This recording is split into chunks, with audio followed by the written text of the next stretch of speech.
Assalomu alaykum. Tezkor chaqiruv loyihasining navbatdagi soni efirda. Siz ayni paytda UzReport telekanalidasiz. Demak, to'g'ri kanalda, to'g'ri vaqtdasiz. Tasvirlar orqali vaziyatlarni kuzatib, ko'rib borishingiz mumkin. Biz boshladik. Tushunarli kelyapmiz. Nima holat bo'libdi? Tashqi tugmasi orqali chaqiruv kelib tushgan, janjal bo'layotganligi holati aniqlangan. Borib birga o'rganamiz. Ketdik. Biz holatni atroflicha o'rganamiz, kuzatib boring. Qormaydi salom. Nima qilasiz kechib bo'lgan? Ketyapti yallani. Nima qilasiz? Nega yumusan bo'lib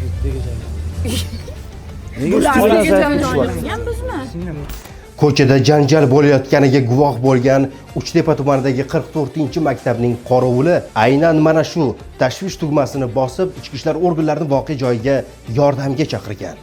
Девушка кричала, потом парень начал кричать. Ну, типа, я тебя сейчас ударю, что-то, вот такие крики были.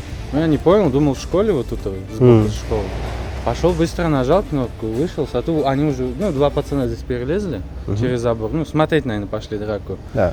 Я открываю дверь, смотрю, там толпа, и все, на этом пошел, нажал кнопку. Kim bo'ldi? Nima qildi? Bular-ku so'kinib ketgan. Biz ikkalamiz kulishib o'tirdik. Sekinroq gapirasiz. Keling, men shaxsizga shunday oydinlik kirgizaman. Bularni ham oling, nima biz Hammasini olamiz. Bitta faqat yo'q, men bo'lganman, o'g'lim bo'lgan. Nima holat bo'ldi o'zi aka? Gapirib bering, nima holat bo'ldi? Men o'tirdim, aka, ayolim bilan o'tirdim. O'tib ketishyapti-da, shunaqa manjalar qilib ko'payib ketibdi-ku, deyapti-da endi. Bu qizlar Ha, keyin nima deding, doma? Tinchlikmi? Doma. Borsam, so'kyapti-da, mahallang qayerda deyapti. O'zi meni oldin yashagan domda turishar ekan. Mahallang qilishibdi bolasizman doma. So'kyapti, onasidan so'kyapti. Ustimni endi tirnab itaryapti meni. Men senga tegmayman doma. Men senga tegmayman. Ayolim o'lib ketdi, qoldi aka. Men urganim yo'q shunda. Ayolim ortiga olganman-da, ikkita tarafdan ikkalasini ushlab turmoqchiman. Ikkita tarafdan ikkalasini turmoqchiman. Ayolim mazasi qochyapti o'zi. orqamizdan yo'l. Qaras, o'sha uka kelyapti-da, qo'yib yuboring, doktor ajratyapti. Endi ro'molni ushlab olgan, ro'molni yechsa endi bo'lmaydi. Ro'molni yechani deb yotibdi. Urib ketyapti-da. Ayolimni zo'r olib qochdim, aka. Biz ariza yozamiz. Mashinamga tupurib ketasanmi shuning uchun? Biz ariza yozamiz. Sekin. Kameraga chiqaring, kamerada ko'rinib turadi basharamga tupurgani. Nima bo'ldi sen gapirmoqchi? Uraman-da, yopishib ketdi ikkalasi qo'shilib. Men bu erkak kishi, biz ayol kishimiz. Bizga qo'l ko'taraman. Ayol erkagini chaqirdotdi-da, keyin bizga urib ketdi ikkalamizni. Ana oq kiyimdagi bola men buni qorniga tepib tashladi. Indamay turmaymiz-ku, urgandan keyin to'g'rimi? Biz ham kuchimiz bor, kuch ishlatamiz. Basharamga tupurib ketdi men biz. Agar sen basharangga tushmagan bo'lsang, sen borib yozishing kerak, men urishing kerak emas. Sen bizani urganmiz. Kamera bor. Ko'chada bemaqsad izg'ib yurgan bir necha fuqarolar o'rtasida janjal kelib chiqqan. Buni o'zingiz ham ko'rdingiz. Ayni paytda ichki ishlar organlari xodimlari tomonidan ular ichki ishlar bo'limiga olib ketilmoqda. Jarayonlarni kuzatishda davom etamiz. Fuqarolar o'zaro dahanaki janjal, bir-birini so'kib tortishgan. Shuni oqibatida ozgina janjal kelib chiqqan. Hozir holat bo'yicha ularni ichki ishlar bo'limiga taklif qildik. Borib holatga aniqlik kiritib, o'sha voyaga yetmagan bo'lsa, ota-onalarni chaqirtirib, profilaktik suhbat o'tkazib, oxirigacha o'sha qonuniy chorasini ko'ramiz. Bor menda, bor.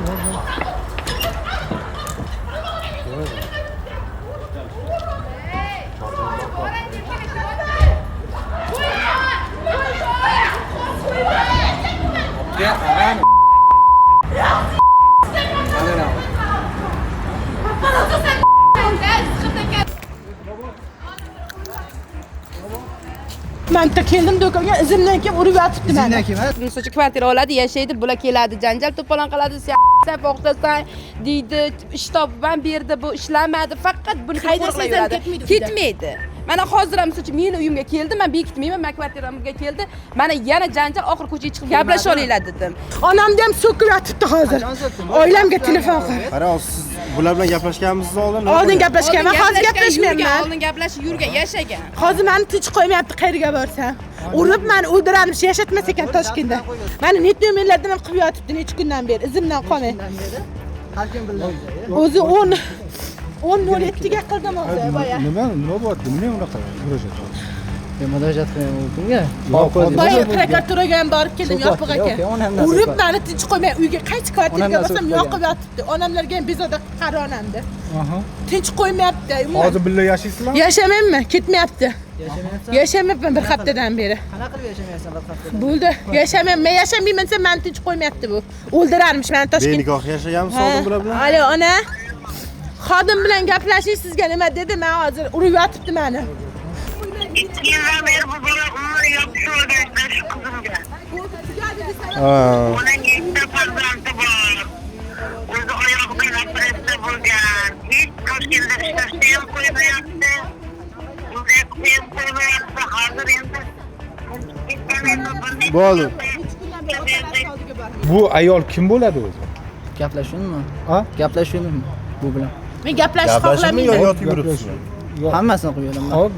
3 yildan beri yashaymiz. Janjalmi? Hozir so'kib qo'ygani uchun.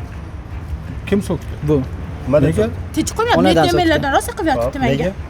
Bilmasam endi. O'zi Netnomerlardan. so'kmaganda. O'zi Mana hozir so'kdi-da. tinch qo'ymay uyimga borib taqillatib Ochiqni ishimni. aytavering. Demak, ochig'ini aytayapman. Ochiq aytavering. O'zidan o'zi birov so'kmaydi-yu. To'g'rimi? Oldin gaplashib Nima uchun so'kding? So'kaman. Sen meni bezovta meni sen dedi menga. Bu kim? Fohisha sen dedi. Degani uchun so'kdim. Gapiraman onamga qip-qarini, onamni o'ldiraman, onang yurakda. Iloyim, onangni o'ligi chiqsin jon. Onangni o'ligi chiqsin. Ko'rib borayotganingizdek biz surishtiruv ishlarini olib boryapmiz va janjal hali hanuz to'xtayotgani yo'q. Da'vo arizangizni tushuntirasiz. Hozir profilaktika inspektori chaqirdik hududiy. Hamma da'vo e'tirozingiz uchun aniq yozib beradi. Prokuraturalargacha borib keldim. Qo'ymaydi meni yashatgani. Nechta kvartirani yoqdi. Qanaqasi kelib olasan, itmisan u? Haydasa ham it bo'lib kelmaysan. Erkak bo'l. Erkak bo'l, latta. Ichki ishlar xodimlari yurishadi. Nima uchun yurishadi deb o'ylaysiz? Bizni ana qilish uchun tinchlik a.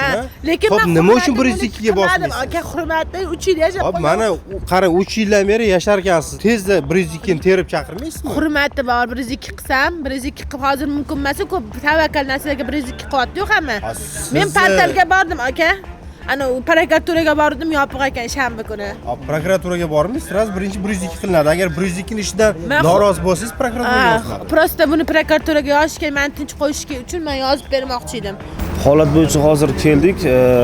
Ikkita fuqaro, shularni hozir biz endi olib hududiy profilaktika inspektoriga chora ko'rgani olib ketyapmiz. Holat yuzasidan chora ko'riladi.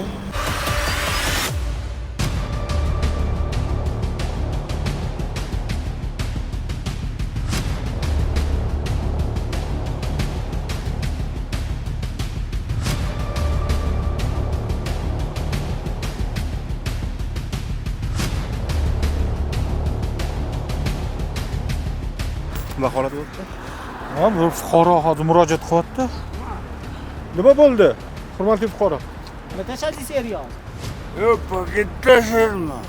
Tungi navbatchiligimiz davomida bir fuqaro boshqa bir fuqaro bilan tortishib o'tirganiga guvoh bo'ldik va voqeani atroflicha o'rganyapmiz.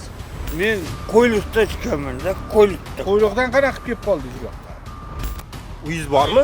Olmadan shiringa qarab yurgan. Qayerda yashaysiz? Meni 15 sutka qamang etmas. Nimaga qamash kerak sizni? 15 sutka. Yo, sabab bo'lish kerak 15 sutka sizni qamash uchun. Sabab pichoq ko'rsataman-da. Kimga pichoq o'qtaldingiz? Fuqarogami? Yo'q, endi ko'rsataman-da. Qani? Militsiya xodimlariga aytaman. Yo'q, militsiya xodimga pichoq ko'rsatdi. Yo'qolib ketdi. Va men fuqaroni nima so'kdingiz fuqaroni? So'kdilarmi sizni? So'kdim. Ya unaqa o'tgan ketgan so'kib bo'lmaydi. Nima deb so'kdingiz? Yetti o'ylasin. Bildirishlarni aynalayın. Yettinni saybolayın. Birisi yel yüreğinden lüpüldüşlerini. Lüpüldür. Aha. Opakalestar. Ba'zida tungi reyd tadbirlar davomida mana shunaqa fuqarolarga ham duch kelishimiz mumkin. Ana daydi o'tirib qamasangiz ham Holat bo'yicha hozir bu fuqaromizni ikki ko'cha jamoat joyida spirtli mahsulot iste'mol qilgan. Bu kishini hushyor keltirishimiz Hushyorxonaga birinchi gorbanlisaga olib borib yotqizamiz hozir. Keyin surishtiruv ishlarini olib boramiz. Shaxsiy o'g'irliklardagi Bir yerda propiskasi bo'yicha bir joyga ma'lumot berib, o'sha xabar berib jo'natamiz.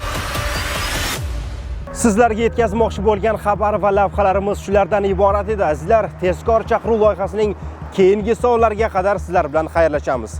Omon bo'ling.